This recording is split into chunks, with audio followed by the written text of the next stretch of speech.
From time to time, we see an order come through on our delivery apps that we think is a great earning opportunity, but in all actuality, it can go in the opposite direction. What's going on, everybody? I'm Zach Drives Fast for the Rideshare Guy, and in this video, we're going to talk about orders that look good on the surface, but can actually cost you money in time and productivity.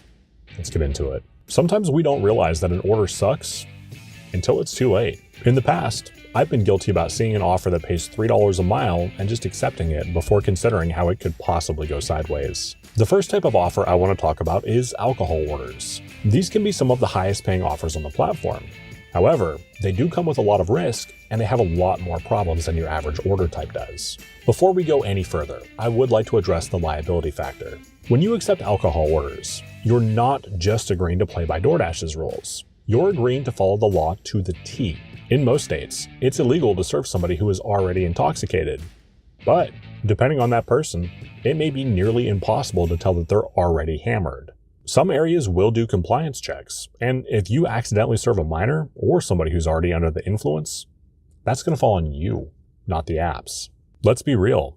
Sometimes an ID gets passed that looks nothing like the person that's handing it to you. And what are you supposed to do in a situation like that? If you get ticketed for violating alcohol laws, DoorDash will not be sending a team of attorneys to defend you in court. And in fact, they may just flat out deactivate you. I want to move past the legal aspect of alcohol orders and talk about a few scenarios you could potentially find yourself in should you accept them. Sure, you might accept an order for just one bottle of wine during dinner, and you likely wouldn't have any issue with that. However, my market is a university town, and it is all too common to see big alcohol orders going to the university area late into the evening. And I am not trying to deal with that.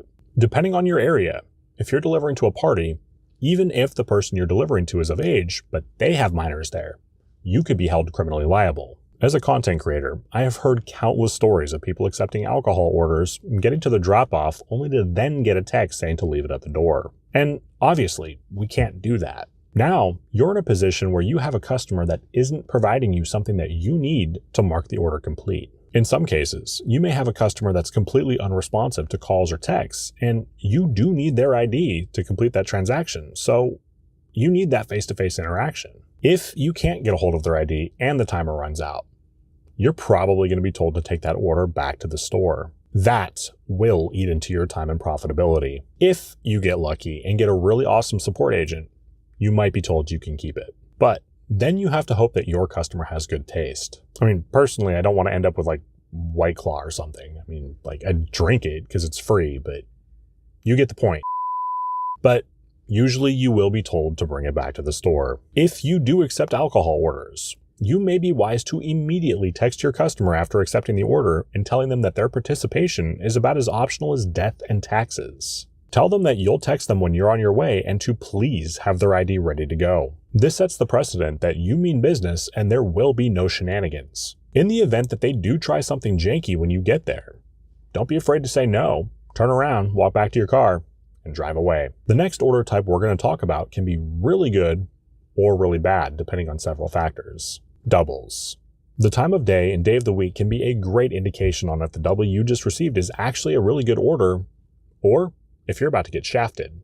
And by shafted, I mean you getting stuck with the orders that they otherwise couldn't get delivered. For example, if you were to get a double on a Saturday night, it's probably just because they're busy and they have more orders than drivers. However, if you see a double at 2 p.m. on a Tuesday, chances are pretty good that they stuck a really good or kind of mediocre order with a really bad or no tipping order. The exception is if they're both going to the same customer. Both DoorDash and Uber Eats will stick a low-paying or a no-tip order with an order where the customer tipped just to get the non-tipping order delivered.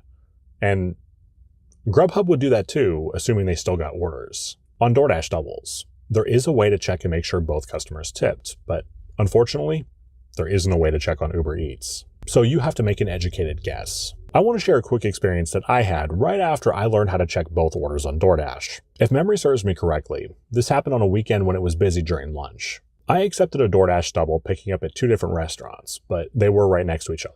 Being is that I had just learned that you can check what both orders are paying, I decided to do just that. To my disgust, I realized that one of those customers expected me to work for next to nothing. This customer didn't tip a dime, and I'm not about that. So I unassigned that order and kept the one where the customer tipped me reasonably. And the damnedest thing happened.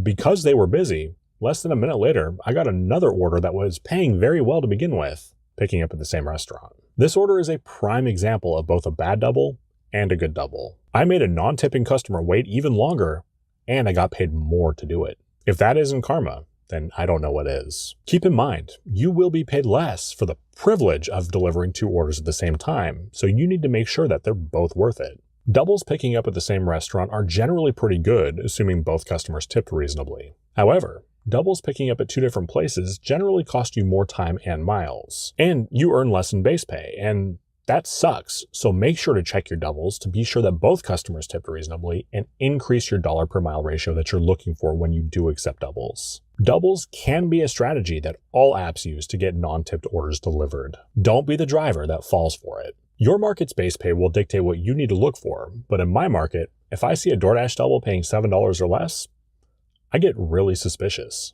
On Uber, I won't take a double that pays less than $12, ever. Sure, this won't guarantee that I never take a non-tipping order, but it will greatly reduce the chances. Another reason that an order might get doubled with something else is if it's been unassigned a lot, and that is almost always a symptom of a bigger problem. Like somebody stole the order, or the restaurant doesn't have their shit together. With that said, if you see a restaurant pop up as a double that frequently has problems, you may be better off to just decline the order to begin with. If you accept an order and drive to the restaurant only to realize that there's something preventing you from dropping the order off, you've wasted your time and gas, and there is no guarantee of half pay. Doubles can happen because the demand outweighs the number of drivers, but they can also happen because there's a problem with the order or because the customer was a cheapskate. I approach doubles with the mentality of hesitant to accept and quick to unassign. Okay, let's move on. We're seeing companies like DoorDash and Uber Eats expand into all kinds of new sectors. These days you can get on your phone and order everything from a cheeseburger to an industrial porta potty. In fact, in my area, there is a furniture store that partners with DoorDash. If you get an order to that place and it's only got 1 or 2 items and it's going to pay you $15 for 2 miles, ask yourself why.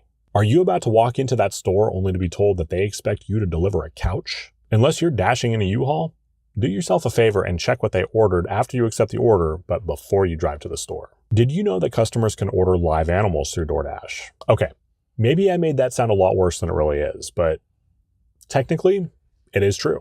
A friend of mine was paid very well to deliver 50 crickets to a PetSmart customer. I can't speak for you, but the idea of having live insects in a vehicle that I use to deliver food is not kosher. I mean, I assume they're wrapped up well, but still. Speaking of pet stores, something else to be mindful of is some of the items that the customers can order can be very heavy. It's not uncommon to see 50 pounds worth of dog food, and with my luck, probably be going to a 4th floor apartment with no elevator. At least I'd be popular with Boof Boof. Having said that, the initial excitement of seeing a 1-item order paying $12 from PetSmart would quickly go away when you realized you had to climb multiple flights of stairs with 50 pounds of dog food. Now, hate them or love them, shop and deliver orders are next on our list. Like doubles, these can be really good or really bad depending on several factors. Personally, I'm not a big fan of shop and deliver orders, but I will do them depending on the time of day and day of the week, assuming the money's right. From time to time, customers will order some really weird shit,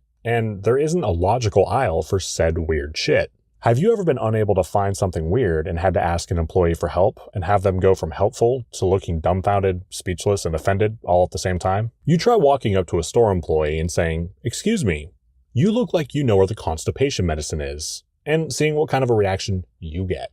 Sure, you could ask it in a much more couth way, but this is my video and that would have made it boring. While my experiences aren't quite that extreme, I have had some really unfortunate sounding items that I had a hard time finding, and they sounded kind of offensive to pronounce out loud. Not only does searching for these items eat into our time and profitability, but it can also be really embarrassing when you eventually give up and ask for help. And if your customer is one of those people that orders weird stuff on DoorDash and Uber Eats, and they're out of that, the real problem comes in when we need to start making suggestions for substitutions. If we don't know what the product is, what it's used for, or if it's even legal, that leaves us like a fish out of water when we need to replace something. I was so tempted to go into some very specific examples, but unfortunately, YouTube gets very finicky about that stuff. So just know they would have been epic and hilarious. Having said all that, it's not just weird items that can cause issues with these orders. You should be very careful when you accept shop and deliver orders. Let's say the average DoorDash order pays you $8 in your market. However, one Saturday during dinner, you accept a shop and deliver order paying you $12. Sure, this order pays 150% of what most orders in your market do. But if it took you 2 or 3 times longer, then you just cost yourself money. Factor in time to drive to that store, find parking, shop the order, communicate any substitutions with the customer, wait in line, pay and pray that your red card isn't declined, and keep yourself tied up during the busiest time to drive. Oh yeah, and then drive to your customer and make potentially several trips back and forth to the door to unload groceries. And again, let's hope that we don't run into our arch nemesis: stairs. These are all examples of orders that can look great on the surface, but hiding just below the payday could be a lot of frustration and extra work. You have to ask yourself if it's worth it. I would encourage you to keep your completion rate as high as you possibly can. That way, when you accept an order that looks good on the surface but ends up going sideways, you can unassign it. In your opinion, what is the most deceptive order type that drivers get offered? If you haven't done so yet, please do consider pressing the like button and subscribing to the Rideshare Guy. And that bell notification never hurt anyone. If you enjoyed this video, you may also enjoy this video where I give you some tips on staying safer when doing deliveries. And I may or may not share an experience where I had a customer almost turn into the Hulk on me. I'm Zach Drives Fast for the Rideshare Guy. Take care.